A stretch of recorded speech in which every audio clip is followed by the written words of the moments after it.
आज हम लोग मूल कर्तव्य पढ़ेंगे। भारतीय संविधान में हम लोगों के मूल कर्तव्य क्या हैं, तो इसको फंडामेंटल ड्यूटी कहते हैं। मूल कर्तव्य हम लोग पढ़ेंगे, फंडामेंटल ड्यूटी कहते हैं इसको। तो हम लोग अधिकार पढ़ चुके हैं, हमको क्या अधिकार मिले हैं। अगर किसी को अधिकार दे दिए जाए, उसके कर्तव्य न दिए जाए, अधिकार दे दिए जाए और कर्तव्य न दिए जाए, तो वो कर्तव्य न बताए जाए, तो वो अधिकार उसके निरर्थक होते हैं।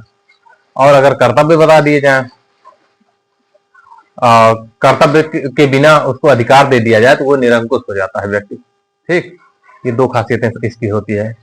तो हमको मूल अधिकार मिला हुआ है, तो कुछ हम लोगों को मूल कर्तव्य भी निर्धारित होने चाहिए। लेकिन मूल अधिकार की खासियत क्या थी, उसको हम लोग नहीं मानते, न्यायालय हमसे लागू करवाएगा। इसमें न्यायालय द्वारा प्रवर्तनीय नहीं है। तो इसको पढ़िए। मूल कर्तव्य किस भाग में है? 4 का में है। अनुच्छेद किसमें है? 51 का में है। कहां से आया है? विदेशी स्रोत क्या है? रूस। सिंपल भाषा में रूस या यूएसएसआर, यूएसएसआर कहते हैं। ये इसकी खासियत हो गई। अब प्रश्न यहां से बनता है, क्या मूल कर्तव्य मूल संविधान में शामिल था? तो जो एक मूल कर्तव्य है हमारा, मूल संविधान में शामिल नहीं था। इसको बाद में संविधान संशोधन द्वारा जोड़ा गया। हुआ क्या, एक कमेटी है, स्वर्ण सिंह कमेटी। स्वर्ण सिंह समिति। तो जो मूल कर्तव्य जोड़े गए हैं, ये स्वर्ण सिंह समिति की सिफारिश पर जोड़े गए हैं। कब जोड़े गए? तो ये 42वां संविधान संशोधन, 42वां बहुत बड़ा संशोधन है, इसलिए उसको लघु संविधान कहा जाता है। 42वां संविधान संशोधन 1976 में ये जोड़ा गया। स्वर्ण सिंह समिति जो थी, इन्होंने 8 मूल कर्तव्य की बात की।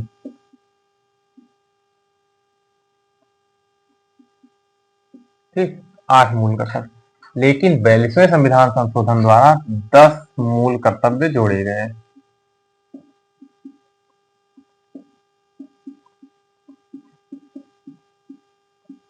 ठीक, मतलब ये हुआ कि मूल संविधान में हमारा ये मूल कर्तव्य नहीं लिखा था।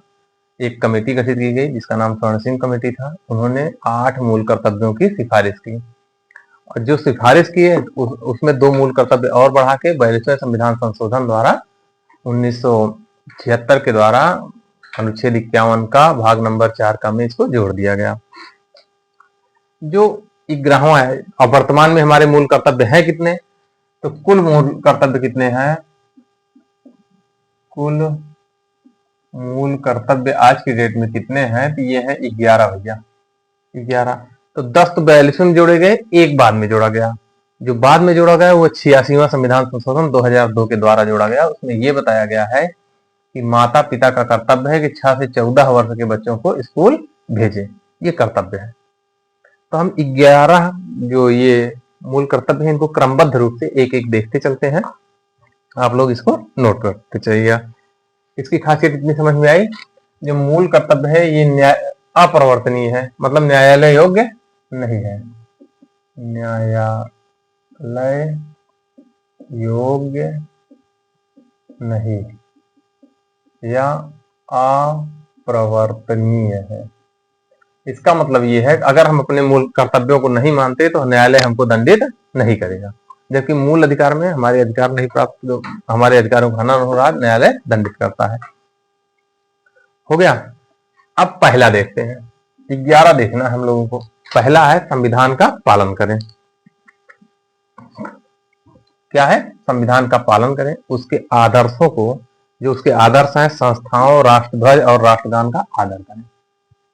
ठीक है, तो किसका किसका करना है? पहला, संविधान का पालन करना है। संविधान का पालन करें और उसके आदर्शों, संविधान के आदर्श जो हैं, और उसके आदर्शों, संस्थाओं राष्ट्रध्वज और राष्ट्रगान इनका सम्मान करें।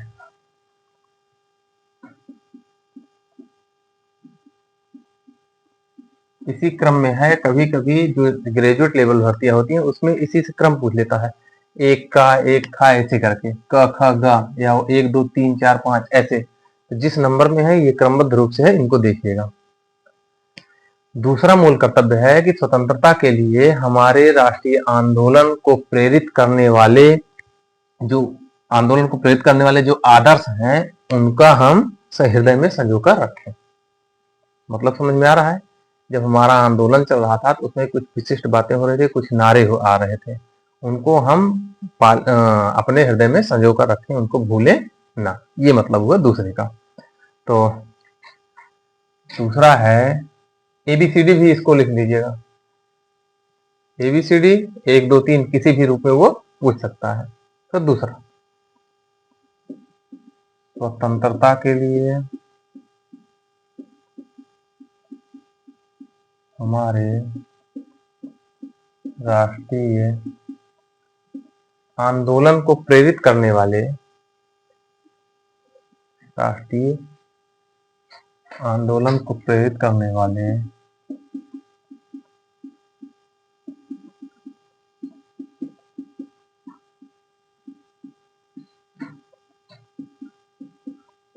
उच्च आदर्शों को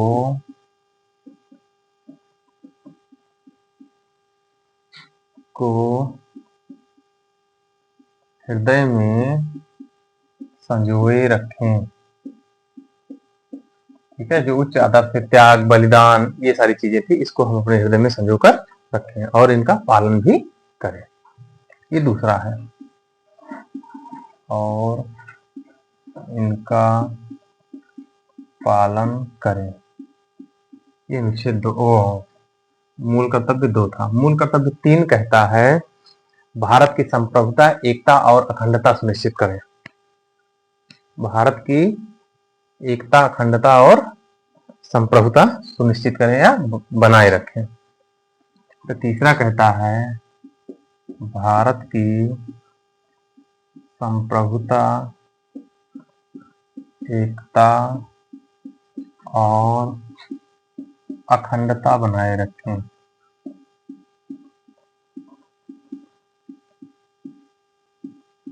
ये हमारा तीसरा है। चौथा क्या है? ये हमको करना चाहिए, हमारे कर्तव्य है।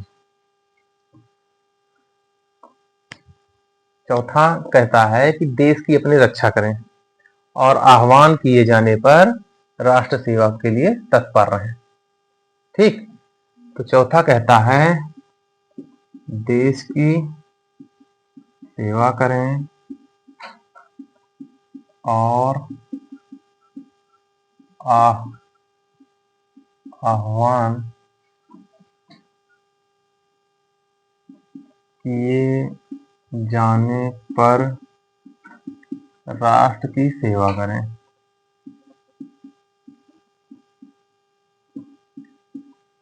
तो हम लोगों का कर्तव्य क्या है, इसको जानते रहिए। नहीं, हम लोगों को कोई मतलब नहीं होता इससे, तो मतलब रखिएगा।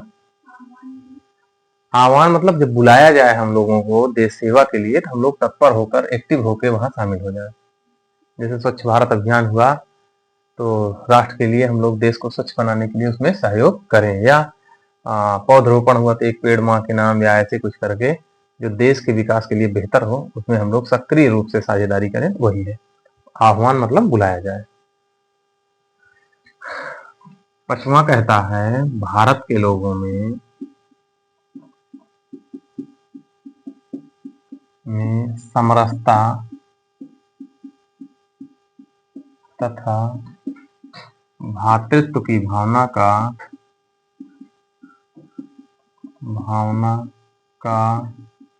विकास करें।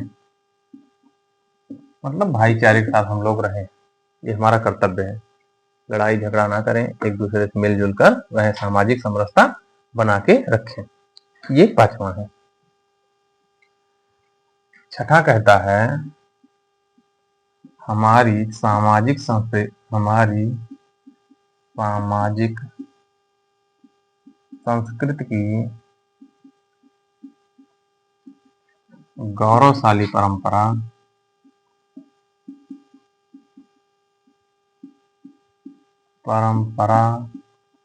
जो संस्कृत जानते हैं क्या है?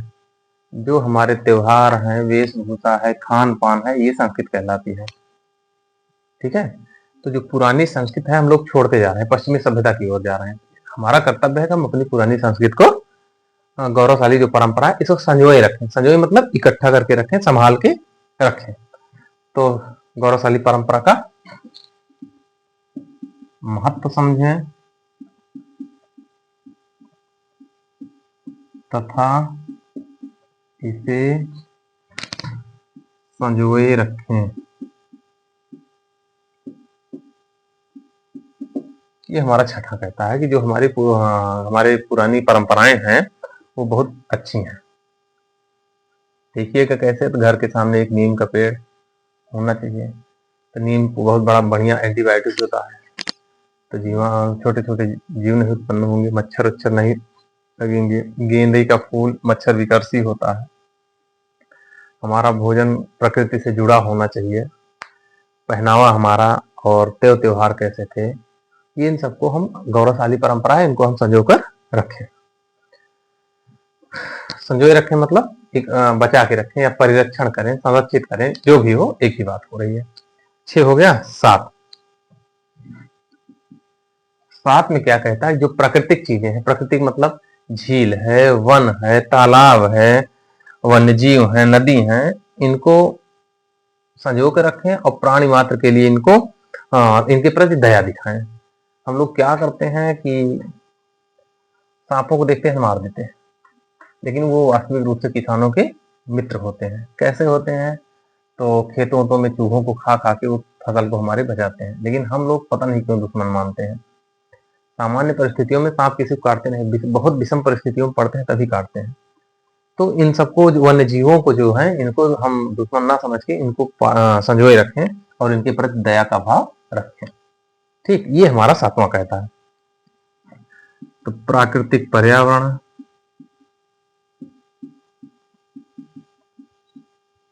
इसमें वन हो जाएगा, झील हो जाएगी, नदी हो जाएगी, वन्य जीव हो जाएंगे। ठीक है, ये इन सबको क्या करना है? इनके प्रति दया, मतलब इन सबको बचाना है, प्लस इनके प्रति दया, जीवों के प्रति क्या करना है? दया भाव रखना है। इनको बचाना है और जीवों के प्रति दया रखना है।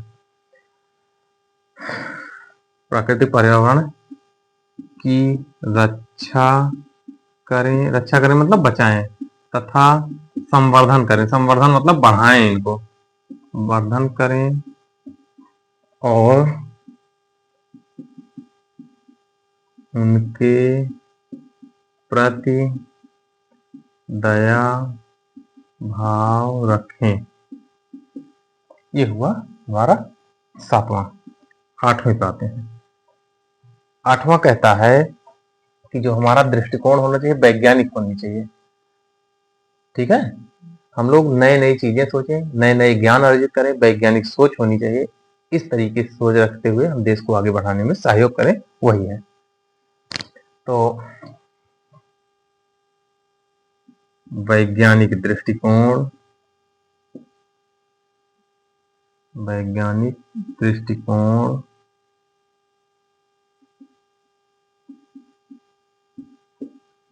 वैज्ञानिक दृष्टिकोण रखें, ज्ञानार्जन करें,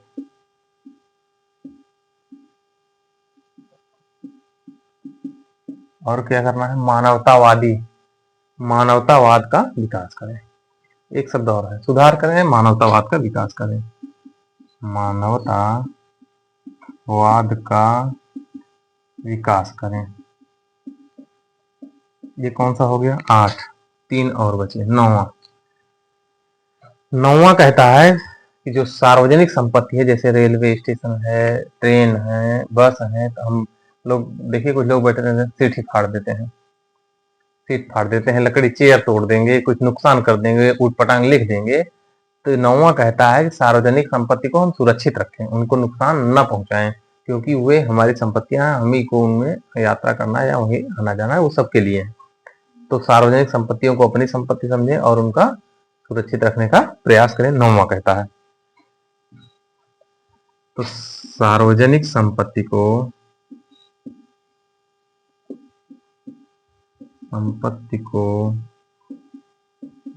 सुरक्षित रखें तथा हिंसा, जानते हो, हिंसा से दूर रहें। जो अपराध होती है वो हिंसा होता है। 11 आ जाते हैं। 1 2 3 4 5 6 7 8 9 10। 9 के बाद 10 आएगा। ये बहुत सारी गलतियां बार बार होते, बोलते सही है लिख गलत उठता है, तो इसको अब थोड़ा सा धीमा करके देखते चलेंगे। तो अगला कहता है व्यक्तिगत व सामूहिक गतिविधि, जानते हो, गतिविधियों में ऐसा कार्य जो हम अकेले करें या कुछ लोगों के समूह के द्वारा करें, वो गतिविधि होती है। तो व्यक्तिगत या सामूहिक गतिविधियों के क्षेत्रों में उत्कर्ष की ओर बढ़ने का प्रयास करें। गतिविधियों के क्षेत्रों के उत्कर्ष की ओर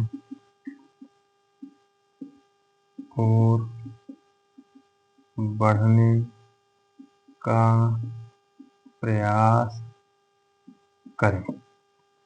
अंतिम है 11वां, माता पिता का कर्तव्य है, माता पिता का कर्तव्य है कि 6 से 14 वर्ष के बच्चों को स्कूल भेजें।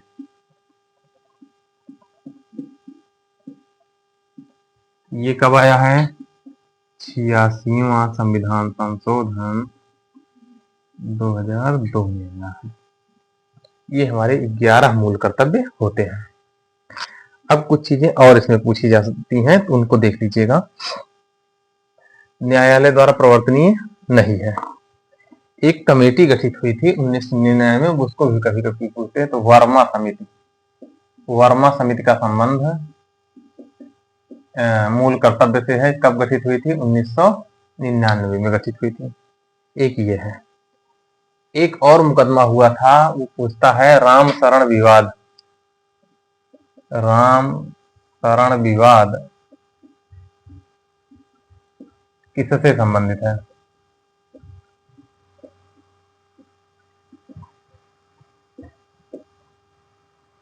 तो ये पूछेगा तो किससे है? मूल कर्तव्य से है। ठीक, ऊपर बता ही दिए हैं। न्यायालय योग्य है नहीं। कुल 11 मूल कर्तव्य हैं। भाग 4 का में है, अनुच्छेद 51 का में है, रूस से लाया गया है, स्वर्ण सिंह समिति के मूल संविधान में था नहीं। स्वर्ण सिंह समिति की सिफारिश पर 42वें संविधान संशोधन 1976 में 10 मूल कर्तव्य जोड़े गए। 11वां 86वें संविधान संशोधन द्वारा 2002 में जोड़ा गया। अब इनको अगर हमको याद करना है तो क्रमबद्ध रूप से ऐसे याद कर लीजिएगा, बहुत आसान होगा। पहला है संविधान का पालन करें। इतना पता रहेगा तब भी काम चल जाएगा। संविधान का पालन करें, उसके उच्च आदर्शों, राष्ट्रध्वज, राष्ट्रगान, जो महत्वपूर्ण चीजें हैं, आदर्श हैं, सत्यमेव जयते है, इन सब का हम पालन करें। पहला अनुच्छेद कहता है। दूसरा कहता है स्वतंत्रता के लिए जो हमारे राष्ट्रीय आंदोलन हो रहे थे, उसमें बलिदान था, देश के लिए बलिदान होना, त्याग की भावना, और कुछ उच्च आदर्श, भारत छोड़ो, वंदे मातरम, इन सबको हम अपने हृदय में संजोकर रखें और इनका पालन करें। तीसरा कहता है कि भारत की संप्रभुता, एकता और अखंडता को सुनिश्चित बनाए रखें या सुनिश्चित करने का प्रयास करें, ये हमारे कर्तव्य है। चौथा कहता है कि देश की सेवा करें और बुलाए जाने पर हम अगर राष्ट्र कहता है कि आके इसमें सहयोग करिए, तो हम उसमें सहयोग करने के लिए तत्पर रूप से शामिल हो जाए। पांचवा कहता है कि लोगों में समरसता, मेलजोल बढ़ाएं और भातृत्व की भावना का विकास करें, जिससे हम लोग मिलजुल कर रहें। 5वां हो गया। छठा कहता है कि हमारी जो सामाजिक संस्कृति है वो बहुत गौरवशाली है, उसको बचा के रखें, संरक्षित करें और उसको संरक्षित और प्रदर्शित करें। छठा हो गया। सातवां कहता है प्राकृतिक जो पर्यावरण है इनको हम सुरक्षित रखें, जीवों पर दया करें, ये नहीं कि देखते ही मार दें। और पर्यावरण में क्या आ जाएगा, वन, झील, नदी, तालाब, यही सब आ जाएंगे। आठवां कहता है वैज्ञानिक दृष्टिकोण अपनाएं और ज्ञानार्जन करें, मानवतावाद को बढ़ावा दें, ये होता है आठवां। नौवां कहता है सार्वजनिक संपत्ति को सुरक्षित रखें और झगड़े या हिंसा से दूर रहें। 10वां कहता है कि व्यक्तिगत व सामूहिक गतिविधियों के उत्कर्ष का प्रयास करें। और 11वां कहता है कि माँ बाप का कर्तव्य है कि बच्चों को स्कूल भेजें। अब यहाँ एक चीज और देख लीजिएगा, ये जो पर्यावरण वाला है यहाँ पे लिख लीजिए पर्यावरण संरक्षण अधिनियम इसी के तहत आया। पर्यावरण संरक्षण अधिनियम